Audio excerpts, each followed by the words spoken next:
Existe amor em SP. BH, na surpresa, na transformação, em família, na alegria e na tristeza.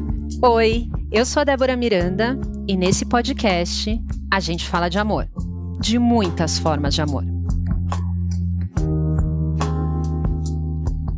Quando o tempo passa, ele transforma os sentimentos. Paixão pode virar carinho, amizade pode virar romance e admiração pode virar amor. E quem está aberto a isso, com coragem, sem preconceito, pode viver histórias inesquecíveis. Foi assim com a advogada Jaqueline Alain.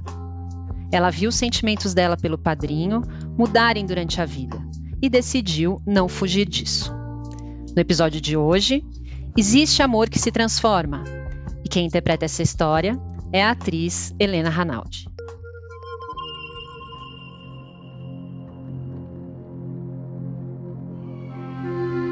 Quando eu nasci, os meus pais escolheram o primo que eles mais adoravam para ser meu padrinho, o Toninho.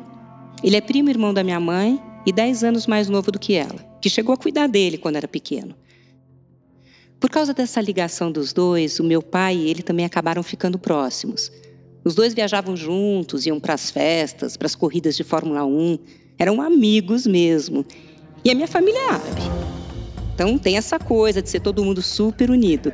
Aquela família que sempre se reúne em volta da mesa com aquele monte de comida aiada, sabe? O Toninho me batizou numa igreja de Rio Claro, no interior de São Paulo, quando ele tinha 18 anos. E como ele era solteiro, escolheram a irmã mais nova da minha mãe para ser minha madrinha com ele.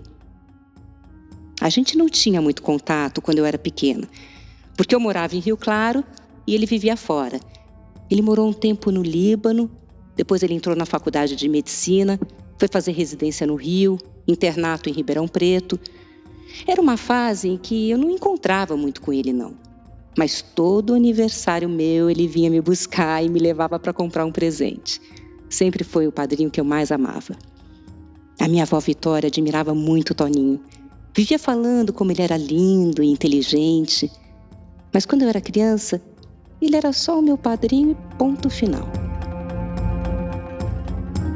Quando eu fiz 13 anos, teve um episódio marcante. Ele veio me buscar com uma motona. O Toninho sempre adorou fazer esportes. Lembro que ele usava bigode e confundiam ele com Tom Selleck, que interpretava o Magno naquela série de TV. Nessa época, eu já era adolescente e ficava mais envergonhada de estar perto dele.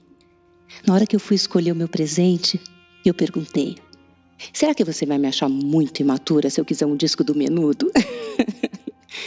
Ele falou que não ia me achar imatura. E lá fomos nós na moto comprar o presente. E eu me achava na garupa daquela moto. A loja de discos ficava numa praça bem grande em Rio Claro. E eu lembro que estava um calor. Então a gente comprou o disco da imaturidade, mesmo ele me garantindo que eu não era imatura por isso, e fomos tomar um sorvete. O Toninho sempre foi namorador, bonitão, requisitado.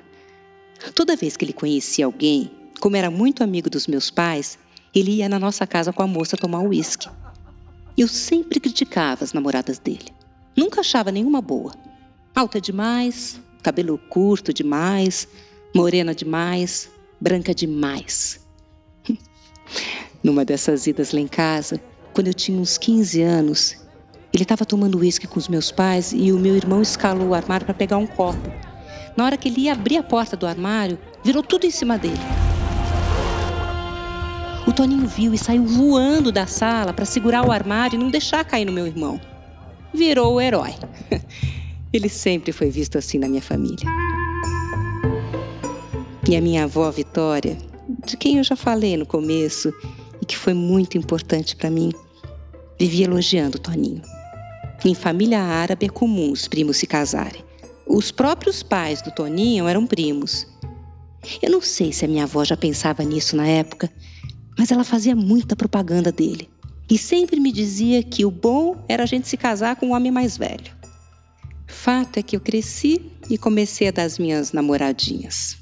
Como diz a minha irmã, A gente beijou Rio Claro inteiro e adjacências. Eu tinha 17 para 18 anos e passei a olhar o Toninho de um jeito diferente. Ele ia para Rio Claro andar de bicicleta no Horto Florestal, ele fazia mountain bike e voltava para a casa dos pais dele sem camisa, com aquele tanquinho trincado. Eu vivia na casa dos meus tios e a gente dava aquela olhada. Mas eu namorava e logo depois eu entrei na faculdade e me mudei para Ribeirão Preto. Esse tempo foi maravilhoso. Eu morava com a minha irmã e mais 2 amigas de Campinas. A gente era super unida, ia para todas as festas, namorava, beijava todo mundo, curtia pra caramba. No meu último ano de faculdade, o meu tio José, o pai do Toninho, ele começou a ficar muito doente. Ele teve um enfisema pulmonar. Eu sempre ia visitar ele e foi quando eu comecei a reparar mais no Toninho. Reparar mais assim como homem. Eu via ele cuidando do pai, a relação que ele tinha com os primos. E como eu já não era mais aquela pirralha, passamos a conversar mais, a trocar ideias. Um dia, conversando com a minha avó, eu comentei: Toninho tá muito bonito, tá lindo. E ela soltou na lata: você tem que falar que gosta dele. E eu: o quê? Não, nunca vou fazer isso. Um tempo depois, eu fui visitar o meu tio e o Toninho estava lá. Eu ia para uma festa com a minha irmã, mas eu fiquei horas conversando com ele na varanda da casa dos meus tios. Eu lembro que eu cheguei muito atrasada na festa e a minha irmã e as minhas amigas ficaram super bravas. Mas eu estava empolgadíssima, toda me achando por ter ficado conversando com o padrinho. A minha avó, vendo tudo isso acontecer, me falou: você vai perder a oportunidade de namorar o Toninho. Ele nunca vai saber que você gosta dele se você não falar. E eu disse: mas vó, e se ele disser não? E ela respondeu: se ele falar não, vai continuar sendo seu padrinho. Ela sempre repetia que homem não tinha bola de cristal e que se a gente não disser exatamente o que a gente sente, eles nunca vão saber. Fala o que você sente. E eu sempre falei. Eu nunca fui de joguinho, mesmo com os moleques com quem eu ficava na faculdade. Então, um dia eu tinha brigado com um namoradinho de Ribeirão e decidi conversar com o Toninho, seguir os conselhos da minha avó. Eu estava na casa dos meus pais na época, tomei uma talagadinha de uísque e liguei para ele perguntando se ele iria para Rio Claro. Ele disse: eu estou num campeonato de tiro ao alvo, mas eu vou. Está acontecendo alguma coisa? Você está bem? Porque teve isso. Durante a minha infância e adolescência, eu sempre tive todos os ites do universo. Bronquite, renite, tudo. E ele, depois que se formou médico, cuidava das minhas alergias. Bom, eu disse que estava tudo bem, que eu só queria conversar. Ele falou que ia chegar perto das 5 da tarde para eu ir encontrar com ele. Aí eu fui lá para a casa dos meus tios, mas ele tinha ido pedalar com meu outro primo. A minha tia Felícia estava sozinha. Naquela época o tio José já tinha morrido. E ela me convidou para tomar um aperitivo. Aí eu estava lá, bebendo uma cervejinha com ela, quando ele chegou todo cheio de barro, com aquelas curvas, sarado. Falou que ia tomar uma ducha. Voltou sem camisa, com shorts lá embaixo, as vírgulas do tanquinho aparecendo. Oi? Você quer falar comigo? Vamos lá na varanda? Era dezembro. Eu lembro que eu estava com uma camiseta regata e eu senti o suor atrás, assim, escorrendo pelas minhas costas. Eu não sabia se era ansiedade, se era calor, se era bebida. Aí ele perguntou sobre o que eu queria conversar. Eu disse que eu estava envergonhada, mas que eu ia falar assim mesmo. Ele sempre foi um cara muito gentil, um ótimo ouvinte. Se você senta numa mesa com ele para conversar, você pode falar por horas e horas que ele vai te ouvir. Ele tem um perfil meio tímido, sempre ouviu mais do que falou. Aí eu criei coragem e disse: Toninho, É o seguinte...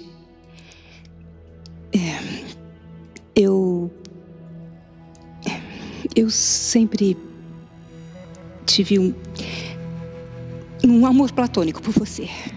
Eu sempre te admirei demais, sempre te achei super bonito, sempre te achei o máximo, e agora eu tô te vendo como um homem. Eu me senti atraída por você várias vezes. Ele me olhou e não estava acreditando naquilo. Desembestou a falar. Contou do tiro ao alvo, do campeonato de karatê, de quando ele foi para a Fórmula 1 com meu pai. E eu lá, só olhando e ouvindo. Ele não tocou mais no assunto. Me ignorou, total. Eu voltei para casa meio decepcionada. A minha mãe sabia que eu ia me declarar para ele. E eu contei que o assunto não tinha evoluído. No dia seguinte eu fui na minha avó. E ela me disse: calma. O importante é que você plantou a sementinha. Toninho ficou quase 2 meses sem falar comigo. Nesse meio tempo, a minha tia Felícia, a mãe dele, morreu. Eu acho que ela morreu de amor. De amor mesmo, porque ela era super grudada no meu tio José e não aguentou a morte dele. A partir daí, eu comecei a ligar com mais frequência para o Toninho e a gente se encontrava em Rio Claro, mas sempre com um monte de gente junto. A gente nunca ficava sozinho. No verão, eu fui viajar com as minhas amigas para Camburi. O pai de uma delas tinha comprado uma casa de pescador e a gente dormia ali. Nem tinha celular nessa época. E um dia, quando eu liguei para casa, a minha mãe disse: o Toninho está atrás de você. Nossa, eu fiquei toda empolgada. O que será que esse homem quer? Bom, assim que eu cheguei em casa, eu liguei para ele, que me fez um convite. Não quer vir para Campinas conhecer meu apartamento? Ai, eu quero. Imagine que não, né? Nessa época, eu dividi o carro com a minha irmã. Então ela me colocou num ônibus para Campinas. Eu lembro até a roupa que eu estava usando. Uma calça branca agarrada e uma blusa azul turquesa sem manga. Ele foi me pegar na rodoviária e perguntou se eu estava com fome. Fomos comer, ficamos tomando cerveja. Nessa época de faculdade eu bebia mais do que Opala. Até que ele falou: vamos pro meu apartamento?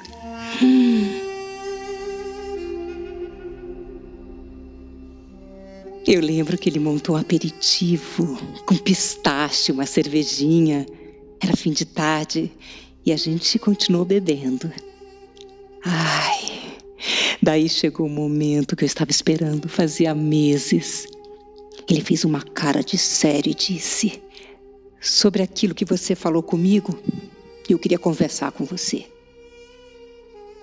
Eu fiquei pensando e eu acho que não tem cabimento essa situação. Você é minha afilhada. A gente é primo. Eu estou formado há anos, eu trabalho. Você nem se formou ainda. Eu não acreditei. O cara me fez pegar aquele ônibus quente de Ribeirão e até lá, encher a cara de cerveja para me dar um fora. Não podia falar tudo isso pelo telefone? Respondi: você acha que não tem cabimento? Bom, como diz a minha avó, se nada der certo, a gente vai continuar sendo padrinho e afilhada. Eu acho que a gente podia tentar. Na hora que eu falei isso, ele me olhou assustado e veio me dar um beijo.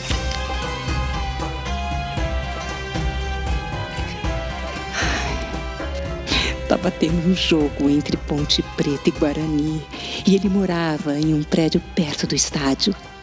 A gente se beijou e no mesmo minuto, começaram a estourar fogos de artifício. Fogos de artifício! Eu não sei quem ganhou o jogo, mas não importa. Aquilo tudo tinha que ser pra gente. Eu tremia muito. Ele me olhou e disse: eu sou um cara velho. Essa história de ficar não rola pra mim. Ou a gente vai namorar ou não vai dar certo. E eu falei: então vamos namorar. Ele não quis que eu dormisse em Campinas nesse dia. A gente pegou o carro, era 10 da noite, e ele me levou para Rio Claro, sendo que os meus pais achavam que eu estava em Ribeirão, onde eu estudava. Quando eu cheguei em casa, eu contei tudo para eles. Eu disse que a gente estava namorando. A minha mãe ficou super feliz. Meu pai ficou meio estremecido. Ele não curtiu muito no começo, mas com o tempo ele aceitou. Aí começou uma história assim no namoro. Eu sou velho demais. Ele já tinha mais de 40 e eu 25. Você quer ter filhos, construir família e eu não posso esperar muito. Eu falei: então vamos fazer filhos. E ele dizia: se você quer, tem que ser logo, porque eu sou velho, eu não quero ser um pai-avô. Só que ele nunca quis se casar. Quando eu nasci, era ele, o irmão, o pai e a mãe. O irmão era piloto de avião e morreu numa explosão. Depois ele perdeu o pai e a mãe. E sempre falava que não queria família. Mas comigo ele quis. No final do ano eu me formei. A gente foi viajar para a costa oeste dos Estados Unidos. Ficamos o mês inteiro fora, foi o máximo. Na volta, eu já passava mais tempo em Campinas com ele do que em Ribeirão ou Rio Claro. Em março de 1997, um ano depois de eu ter me declarado, a gente se casou na mesma igreja onde eu fui batizada. Quem celebrou a cerimônia foi o mesmo padre do meu batismo. E a minha avó levou as alianças. O Toninho não curte de festa. Mais de 4 pessoas, para ele, é uma multidão. E imagine, na nossa celebração foram os amigos de Ribeirão, a família inteira. Eu já estava grávida, eu não pude beber. Mesmo assim, eu fiquei fervendo com as minhas amigas ao som da banda, enquanto ele era super educado com todo mundo, fazendo a social. 1997 foi o meu ano. Eu peguei o meu diploma da faculdade, engravidei, me casei e tive o Felipe, o meu primeiro filho. Hoje o Felipe está com 23 anos e depois dele veio a Vitória, que ganhou esse nome lindo em homenagem a você sabe quem, né?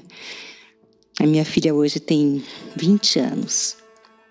Se você perguntar para minha mãe, ela vai falar que eu, desde sempre, fui apaixonada pelo Toninho. Mas não é isso. Vivi sentimentos diferentes ao longo da vida. Quando eu era pequena, eu tinha uma admiração pelo padrinho que me levava para comprar presente. Depois, quando adolescente, eu tinha até uma certa vergonha, porque ele era um cara bonitão. Só quando eu fiquei adulta, comecei a ter um olhar mais de admiração. A gente não deve ter medo de falar o que sente. Para qualquer pessoa, em qualquer relação. Seja um relacionamento amoroso, entre amigas, ou mãe e filha. O que a gente sente é o que mais importa na vida. A minha avó estava certa. Homem não tem bola de cristal.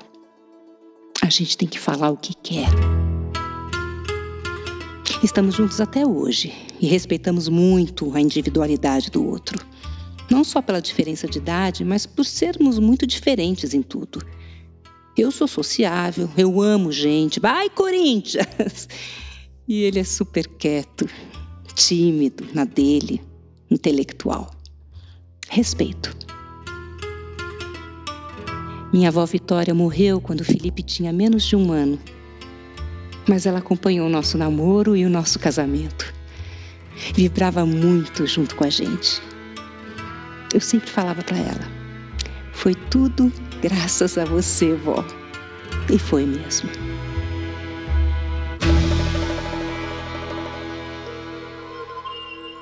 No próximo episódio, existe amor à primeira vista. Ele realmente queria ficar comigo, queria construir uma história, uma vida juntos. Ele se insistiu para eu ir me desarmando, me permitindo experimentar.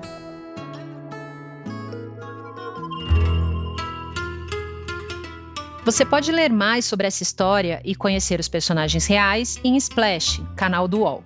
E se tiver uma bela história de amor para contar, manda pra gente. No Twitter e no Instagram, o nosso perfil é o mesmo, @splash_UOL. E não esquece de colocar a hashtag #ExisteAmor. Esse episódio tem interpretação da atriz Helena Ranaldi. A música de abertura é de Criolo. Reportagem e roteiro de Débora Miranda. Desenho de som e montagem de João Pedro Pinheiro. Design de Carol Malavolta. Motion design de Carla Borges. Direção de arte de Gisele Pungan e René Cardillo. A coordenação é de Débora Miranda e Juliana Carpanês. O projeto também conta com Alexandre Gimenez e Antônio Morel, gerentes de conteúdo, e Murilo Garavello, diretor de conteúdo UOL.